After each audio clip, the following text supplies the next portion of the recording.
Manifesting is like all the rage. It's everywhere. It's in business. It's in fitness. It's in our whole lives are now absorbed with manifesting. And so I wanted to know where it came from because I'm one of those kind of researchers. And fascinating, I found it in the Bible. Check out this clip of mine from my podcast. And this guy dropped his affirmation list and it blew my mind. I didn't even read it, guys. When I looked at it, all I saw was, I am.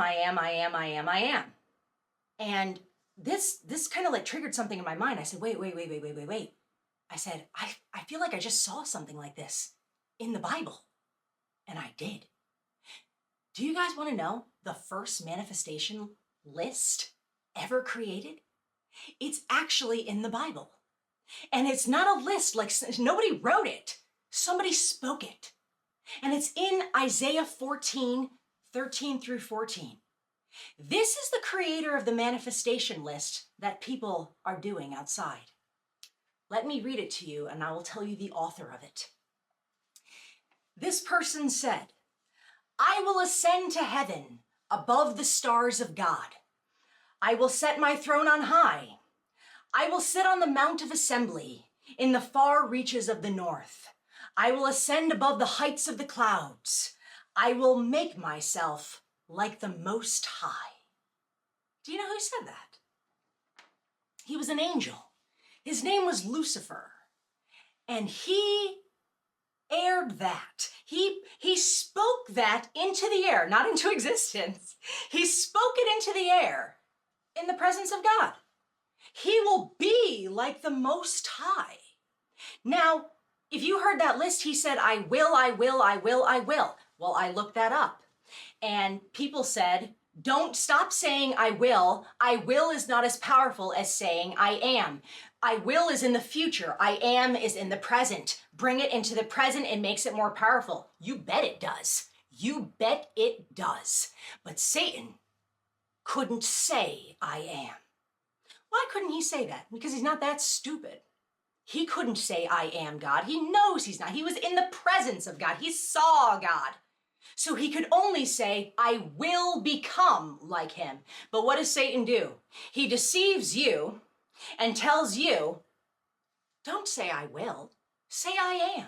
I am's more powerful. Do you know who first said I am? The most powerful I am statement that's ever existed. Moses asked God, who will I say sent me?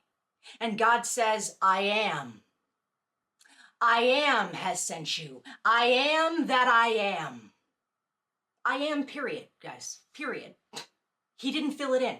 Now anybody would be like, who can say I am and nothing else? Only God can do that. Only God can say I am and nothing else follows. That's because he has always been, he is today, and he'll be tomorrow. He has just always been there. That's why he said I am. And now we have people essentially saying things like that. They are talking about themselves in absolutely crazy ways. I saw somebody said this, I am my most highest divine self, and I am living and creating heaven on earth for future generations to come. That was this person's manifestation. I said, that's very thoughtful. You know, at least he's extending beyond himself. But he's living and creating heaven on earth? Really? That's so fascinating. That's so powerful. Why do you have to say that? Now, listen to this lie, guys. For somebody to have to speak that into existence, you know what they're trying to do? And a lot of people don't realize this, but they do at the same time. Many of the New Agers are saying that they are their own gods. God spoke this world into existence. And you want to know what? He didn't write lines to do it. He just spoke it into existence. And it happened like that. Let there be light, and there was light. He didn't sit there and say, let me write, let there be light, and there was light. Let there be light, and there was light. He didn't have to do that. But that's what we're doing. And we're saying, oh, but it will eventually happen. And so now, when people want to make this and say that this is close to prayer, I flat out just showed you what manifesting is nothing. Manifesting is straight up of the devil. He made it first. He had a list. He had a list of desires that he wanted, and he never attained it, and he never will attain it.